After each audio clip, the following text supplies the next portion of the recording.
Good morning, kids. Today we're checking out a brand new video from the game theaters about how FNAF may have helped him solve the impossible. Or maybe he's asking to solve the impossible with our help? It's kind of hard to tell. Well, the title is just FNAF, help me solve the impossible. Maybe it's saying that FNAF did help him, or maybe he's asking. And either way, let's hop in and see what MatPat dug up this time. Okay, I'll leave you to it. See you on the flip side. So, I will catch you on the flip side. Hopefully. I called it. I totally called it. 8 years ago, I told you that the purple guy was the phone guy, and now here we are. William Afton, our killer, is on a phone saying, see you on the flip side, just like phone guy did all those years ago. MatPat, I know it's early, but I'm gonna go ahead and just say, that's just a common saying. A lot of people say that. Okay, correction. A lot of people used to say that. You don't really hear it nowadays. I've been vindicated. Oh boy. Hello, Internet. Welcome to Game Theory, the show where every victory is bittersweet. You see, well, I should be super happy that I just had one of my oldest FNAF theories confirmed. Instead, I'm feeling haunted by the unsolved mysteries of the past. Let me explain. At this point in the series, I feel like we have a really solid understanding of the story. We know the broad strokes, we know the general timeline, and the few big lingering questions that we've struggled with are starting to come into focus. Where's the placement of sister location? Well, the most recent games and books have hinted at its connection to the Fredbear era. What's the origins of Fazbear? Well, the books seem to be giving us more and more hints pointing at the early days of William and Henry's working relationship. What was the deal with FNAF 4? Literally, the final tale of the Pizzaplex all but spells it out for us. All of those are probably theories best saved for a later date, but today, I wanted to focus on something else. The clues... Nah, make them all Mortys. You can literally do a 3-in-1. Three theories, one video. Do some Mortys. That we've all completely missed. The times when this franchise has explicitly tried to tell us something and we've utterly failed to pick up on what it's been laying down. And let me be clear, I'm not talking about me overanalyzing some minor detail of the game world. I'm talking about very clear puzzles that were very obviously set up by the game makers for us to solve that we've been unable to do anything with. And the reason I'm calling it out now is because they're starting to add up. In my estimation, there have been no less than 4 of these sorts of major puzzle moments. At least 3 of them are connected, and it's been going on for the better part of 6 years. So now that we're all done fangirling over Doug's apps, I finally got my appetizers. Thanks, MatPat. Before help drops and adds a whole new layer of mysteries to solve, I wanted to take a minute to stop and see if now, finally, we were able to solve these mysteries once and for all. The pieces are in place for us. The question is, are we able to put them together? The first one of these is also the most recent, so it should come as no surprise to see me bringing it up here. The tally marks codes that we found hidden throughout FNAF Ruin. For those of you who have no idea what I'm talking about, in the newest game, right before you reach Bonnie Bowl, there's a corridor with a number of real doors, as well as several blocked off AR doors. If you walk through one of the real life doors, you'll find a room full of baby plushies. This is already a bit weird because the game makes it a point to call out the fact that baby should not be here. Specifically with the AR plush baby toy where the description reads, quote, what's she doing here? The answer, we suspect, is that the Pizzaplex, sister location, the FNAF 6 location, and the FNAF 4 house are all practically built on top of each other. Or at the very least, exist as one connected series of buildings. We go into the basement of the... Hold on. Just asking, but if all 4 of those places were built on top of each other, then how the heck did anyone keep allowing someone to keep buying that exact same place and continue building on it? I mean, at some point, eventually, that's going to be like, hey, nope, forget it. No one's building that. This whole thing is getting condemned. It's all going down. Get rid of it. Nope, I don't care what anyone says. No amount of money is buying this. Let's put up some damn fences. I don't care. Pizzaplex, only to find the FNAF 6 location. In a secret ending of Ruin, we see a version of sister location Scooper deactivating the Mimic. And in one of the final Tales of the Pizzaplex stories, we read about how the FNAF 4 house is connected to Circus Baby's entertainment and rentals. So really, to answer Cassie's question, the baby plushie... I mean, technically, you get that with the FNAF 4, the sister location, when you get Michael saying, Father, I found it. It was right where you told me it would be. And then in one of the books, it literally says he moved the cabinet and there was the door to the elevator leading to the location. Are here because they all share a connected history. A history that is gradually being excavated layer by layer underneath the Pizzaplex. Oop. Anyway, in this room, the dolls laugh at you, and then, when you turn around, they disappear. Nothing all that surprising. Oh, well, that's just surprising is what remains in the left-hand corner, right where the plushies sat. You'll find a chair turned to face the corner and a sequence of tally marks carved into the wall. And these aren't just random markings either. They're specifically in groups of 2s, 4s, and 5s. And they're grouped in such a way to suggest words. names, or at the very least, separate letters. Now, that Like alone would Morse be weird, code? but an even bigger, clearer display of tally marks appears again about an hour later into the game. After completing Bonnie Bowl, you enter Bonnie's green room behind the bowling alley. Not only does this area show us the, special relationship that existed between Freddy and Bonnie, if you put on the Vanny mask, on the wall over top of the pin-loading staff bot is another code, much larger and much more organized than the one that we just saw before. And once again, all the tally marks here are specifically grouped into 2s, 4s, and 5s. No 1s or 3s in sight. They are obviously meant to be connected. They're obviously trying to tell us something, but we are obviously not getting the message. So what can we do? Well, the first answer is to try a substitution cipher. Tally up the numbers and swap in the appropriate letters. Notice though that the tally marks are weirdly spaced out, which led a bunch of us to believe that we're supposed to be using those spaces to define each letter, adding up the numbers that aren't separated by the space. So the top line there is 4, then a space, then 544, which would add up to 13. It's a pretty darn self-explanatory system here. Doing that for the whole thing gives us a code of 4, 13, 6, 19, 4, 17, 7, 4, 16, 10, 8, 7, 27, 19. Was I the only one expecting him to go ahead and just swap out the numbers to give us the actual letters? I guess I was just being a little optimistic. If you do a standard number to letter conversion, gives you this. DM, FS, D, Q, G. Yeah. You know what? I'm just gonna leave it there. Clearly, this isn't working. It's just a bunch of random letters. You'll also notice that there's a 27 in that number mix, which should have been our first red flag, considering that, there's only 26 letters in the English alphabet. But Reddit user T-Girl Lunara wasn't deterred. Because the alphabet doesn't have 27 letters, they instead took it a step further and tried the whole thing as a shift cipher. A shift cipher is similar to a Caesar cipher, but instead of the numbers converting into standard letters like A1, B2, C3, etc., you instead mix up or shift the order in some way. So now, for instance, A is 7, B is 8, C is 9, and so on. Normally, in the Caesar cipher, the alphabet then loops back around, so if A was 7, Z would then equal 6, but in a shift cipher, that doesn't happen. The numbers just carry on as is. So in this case, if A equals 7, then Z would equal 32. For this particular instance, T-Girl Lunara put A equaling 4, which meant that 27 was now X, and gave us the entire code of Ajka Pan-damaged XP. Not a lot of lore significance with that one, but I did want to continue down that path. So we tried hundreds of different shift and Caesar ciphers. I mean, you did get something damaged. Something is damaged. They all came out as absolute gibberish. We also tried just unscrambling the words. Maybe there was another arrangement in there that would give us a more cohesive answer, but yet again, more gibberish. Another solution is presented by user Smartfella Fartsmella. Great name there. We also tried adding up the numbers, but this time we didn't do it by adding up the numbers in each group, but instead the numbers in each column. Oop, hold on folks, we'll be right back. And we're back. Again, notice the odd spacing of all these tally marks. It can't be a coincidence, right? The first column contains a 4 and a 5, so that would be 9. The second is just the 2, next up is 5, so on and so forth down the line. Ending up with this code.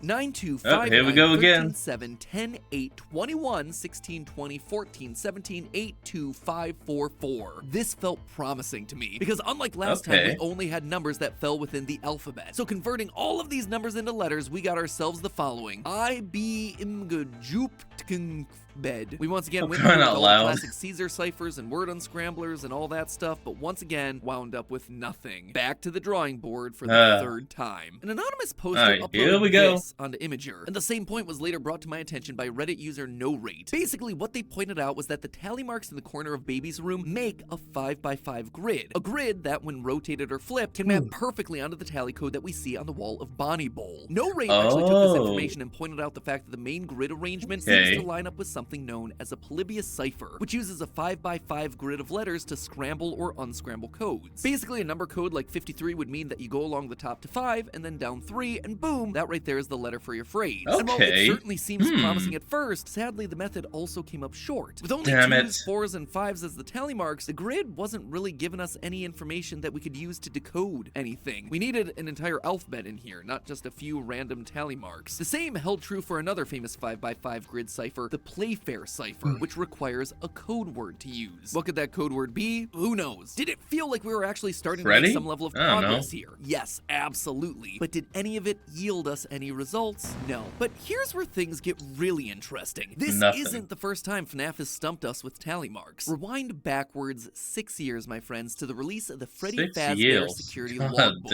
home to my two oldest and greatest nemeses, the Foxy Grid and the Dabbing Chica. Oh, For those of you who haven't been a part of the community for I that long, remember. let me quickly tell you that this seemingly innocent children's workbook was pivotal for decoding FNAF 4, for giving us the name of Cassidy, for frustrating us to no end with seemingly unsolvable number puzzles. The most notorious of them all was the Foxy Grid, a numeric grid with a hidden alphabet written into its squares, a grid that we still haven't figured out the use of to this very day. You ever read Moby Damn Dick? it. At least are you familiar with the story about how Captain Ahab's obsessed with killing this giant white whale? This right here, this Foxy Grid, that is my white whale. This thing haunts my nightmares. This grid keeps me up at night, which Where's your Ishmael then? honestly are two very contradictory effects of this one grid on my sleep habits, but that is how infuriating Whom I can. We're your Ishmael. We the viewers. this thing is. I am convinced that this grid will eventually give us the name of the crying child. I just don't know how Yes. yet. Anyway, one of the other clues that never really got a proper use out of this thing were a series of tally marks that were found throughout the book. The fact that they're in red pen tells us that they were written by Mike. Other than that, we don't really know anything about what they were trying to say to us. And so they've lingered on in the back of my brain for over half a decade. Why am I bringing them up now? Well, I wondered if there was a possible connection between these two sets of tally marks. You know, besides them just being tally marks. Guess what I found? Groups of 4s and 5s only. Yet again, we find ourselves with a collection of tally marks carrying over the same specific sets of numbers. Are they connected, or is this just a random coincidence? Not Gotta be really connected sure, but the fact somehow. that tally marks keep getting brought up and also keep stumping us, that's just a wee bit infuriating. And yet the games still aren't done with this puzzle. You see, the tally marks are connected to yet another part of the franchise, Security Breach. Back during my playthrough of the original Security Here we Breach, go. this room in the daycare section really caught my attention. I'm noticing that 2, 4, and 5 are different. which is Oh! weird. As someone who has dealt with a lot of codes and ARGs and things, that feels suspicious. I agree. 2, It is. 4, And 5. 2 years before Ruin, some element, some essence of this tally code was still kicking around. But now the numbers were being matched with colors. And so Reddit user Comfortable Map 7594 took those tally marks and used these colors to create a sort of paint by numbers graphic, which I absolutely adore as a possible solution, though I absolutely hate the fact that it didn't seem to produce anything. Let me know down in the Damn it. comments. Do you see anything here? Because to me, Difficult all I'm as seeing heck. here is me getting depressed. So maybe we just take a break from trying to decode these things and instead take a minute to look at the world around these tallies to get a sense of who might be speaking here. As I mentioned, in the security we'll get logbook, we know it's something. Mike, based on the red pen and the signature at the front of the book. But what about in Ruin? Well, in the baby plush room, we have, obviously enough, baby. Not that shocking. But what's especially important to note here is that they're not all baby. See, half they're the all a little plushies are different. normal baby, and the other half are scrap baby. What's the big difference? Well, besides the obvious scrap metal plates on their bodies, there's one thing that alternates depending on the version. Something that's been important to baby since the very beginning. Her eye color. The regular baby plushies have blue eyes, while scrap baby has look. green eyes, showing the two He's right. sides of baby before and after Elizabeth's death and possession. But Reddit Yeah, user Dylan Hibbijink took okay. it one step further. They noticed that the eyes of the baby and scrap baby plushies were scratched out, leaving just the blue right eye from baby and the green left eye for scrap baby. That right there, that Ooh. is a compelling detail because it directly That's yep, Tiger Rock. I was literally just about to call that out as well. matches up to the evil entity that we've been battling against throughout the entire game, the Tiger Mimic. Rock. See, in the I story mean the Tiger Mimic. Rock, the Mimic AI program takes the form of the digital entity Tiger Rock. A Here's Oop, one thing. hold on, folks. We'll be right back. And we're back.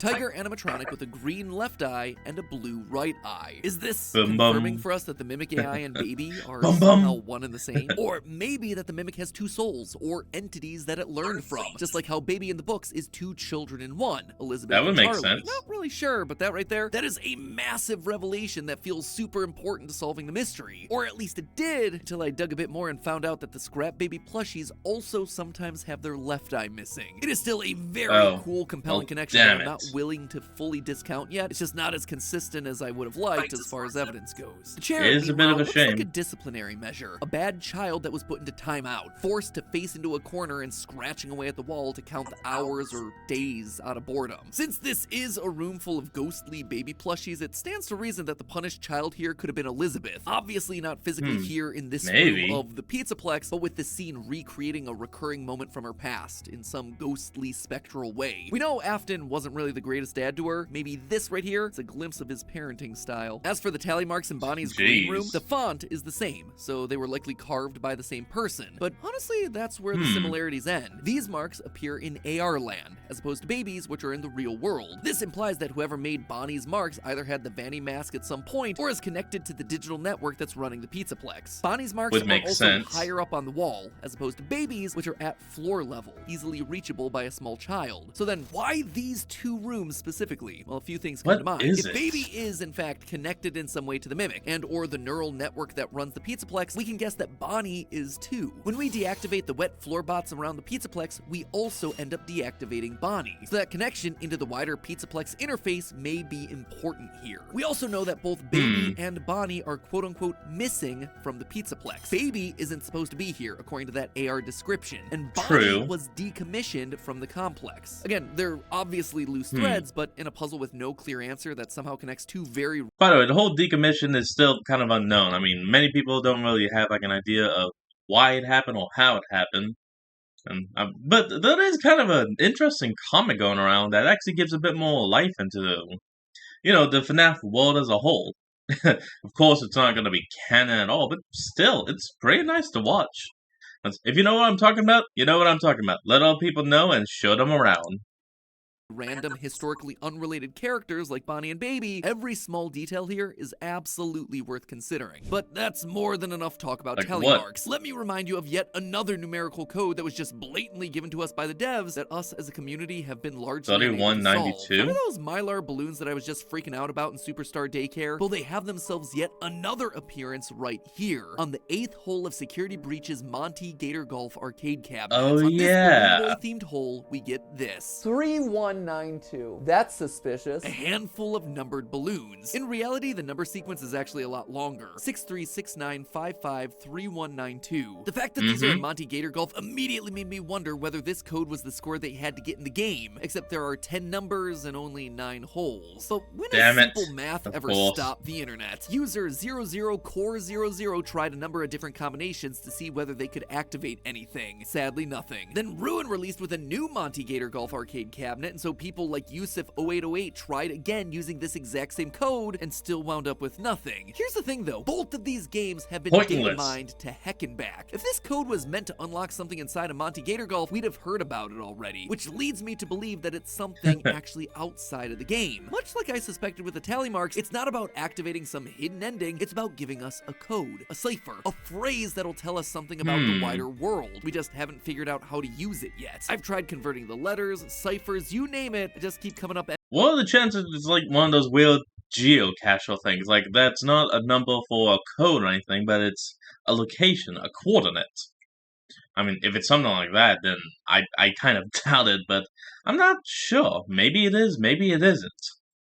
Empty-handed. One of our writers even suggested trying hex codes to see if there might be something there. At first it looked positive. The last 6 numbers actually produce a purple that matches the Aftons that we know and love so much, but it's not an exact match, nor does the first half of the numbers amount to anything meaningful. Maybe the fact that these are Mylar balloons connected to the multicolored Mylar balloons in the daycare, which then also connects them back to the tally mark puzzle, or maybe I'm just desperately looking for answers where there are no answers to be had. Now, for all of these lingering puzzles, I was able to find at least a couple of people discussing them online, in Discords, forums, Reddit posts, what have you. But for this last one, nothing. What have you? Or at least practically nothing. I could find only 2 posts total, which is exactly why I wanted to raise some awareness about it here, because to me, this seems like a massive clue that largely got overlooked during the wave of reveals that happened throughout Ruin. Early on in the game, we had a chance to revisit the daycare attendant's room. This room is nothing new to a FNAF theorist. It was the one that we were able to unlock in Security Breach by photographing random characters throughout the game world. Inside of it, we were able to find the glitchy Balloon World arcade cabinet. Oh yeah, I remember that. Incomplete path inside the game. So when the room showed up again in Ruin, I wanted to pay extra attention. On the surface, the room seems largely the same, just a bit messier than before. Boxes of stuff, clothing hanging from the wall, some post-it notes. Okay, hold on. That code from Monty Golf. What if it is a score, but not for what you're meant to get in Monty Golf, but meant to get in Balloon World? Now, I know that's definitely a stretch, but still, it's always good to just talk ideas and throw them out. You never know. scattered around. Oop, there we By go. putting on the Vanny mask, everything resets to normal. The room basically goes back to the way that it was. Cleaner, more organized. Nothing all that noteworthy. Until, of course, you start talking about the notes. Those are worthy. All of a sudden, on a blank wall, we get ourselves a 3x3 grid of Post-it notes. What is it with Steel Wool games and Post-it note lore? I mean, if I had a nickel for every time Steel Wool used Post-it notes to hint at lore, I'd have 2 nickels, which isn't a lot, but it's weird that it happened twice. The 9 Post-its that we're dealing with are as follows. All right, One that all says right. groceries with butter written 3 times. There's a collection of dots, a scribble, footprints, Butter, butter, hearts and butter. pizza, lightning bolt, sun and hill, stars and a microphone, and a selection of candy. As usual, my first thought was to jump into a cipher. Immediately, you see how some of these Post-its can relate to numbers. We have 2 feet, 4 stars, 7 dots, 3 butters, 3 lightning bolts. Felt like a really solid place to start, but obviously it wasn't going to be perfect. We have a yeah, pizza that Post-it, scribble. but are we counting the 2 slices of pizza, the 4 hearts, or both? What about that squiggle? What's that stand for?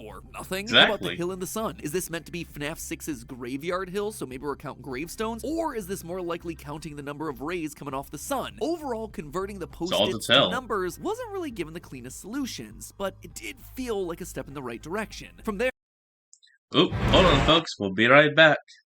And we're back. when you look up how to solve 3x3 ciphers, the number 1 solution that pops up is the Hill cipher. Now, when it comes to codes, a Hill cipher is pretty darn complex, but overall, the key to deciphering one is a matrix, a table of numbers. And if you're using the Hill English cipher, huh? alphabet with its 26 letters, you're gonna need yourself a 3x3 matrix. Or, let's just say, a 3x3 grid of Post-it notes. The numbers in the matrix represent the shifts that you're gonna have to apply to each letter of the alphabet. To encode a message using a Hill cipher, you first convert the message into numbers. You can do this by assigning each letter of the alphabet a number from 0 to 25. For instance, A would be 0, B would be 1, and so on. Next, you multiply each letter of the Okay. message by the corresponding matrix. For example, if the first letter of your message is A, you would multiply it by the first row of the matrix. If the second letter of the message is B, you would multiply it by the second row of the matrix. The result is a new number which you can then convert back into a letter, giving you the encoded message. To decode, you just do the same. Okay, now in this is reverse. For interesting. instance, if I had this message, hello, how are you? With this matrix, 321110201, my encoded message would look a little something like this. I'm not even gonna try. Like I said, it's a pretty complex way of encoding Not even something, gonna but try. let's be honest with ourselves, when has FNAF ever not been complex? And after the wall code Nope. from Security Breach got broken in a day, Steel Wool was probably looking for some that's a bit harder, some with a bit more lasting power. So really, a Hill cipher yeah, they seems to fit this succeeded. new wall code nicely. There's just one problem. What exactly are we decoding? Sure, we have ourselves a rough matrix, but where's the number or letter sequence that we're trying to put through it? The balloons? The tally marks? I ran them both through a few variations of my own matrix. 3 for butters, 7 for dots, 2 for footprints, 4 hearts, etc., but ultimately I wound up with nothing to show for the whole thing. Again, it felt like Damn we were it. getting Of close to a course. methodology, but I was just missing some crucial step in the process. So I tried a completely different approach. Rather than ciphers, did this collection of images mean something to me? The candy to me looked very similar to the drawings that we saw in the original Post-it room from Security Breach. Same goes with the pizzas. The lightning bolts are designed similarly to the charging stations found throughout the Pizzaplex, as well as the bolt of lightning on Very Glamrock classic. Freddy's chest. Notice the flat tops on the lightning bolts, which makes them distinctly different from other lightning bolts that we've seen across the series, like the controlled shock button from Sister Location. The That's a microphone and point. stars reminds me of Freddy and the gang. This group Get of it? 7 dots, Point. certainly vague, but the number 7 has shown up before in both FNAF VR and the Post-it room of Security Breach. Usually it represents Okay. the 7 victims. 5 missing children, Charlie, and the crying child. 7 dots, 7 graves. You've got the hill in the sun, Boom. which is reminiscent of the hill during the Afton and Princess Quest endings, and the butters were obvious references to Sister Location's exotic butters. Exotic.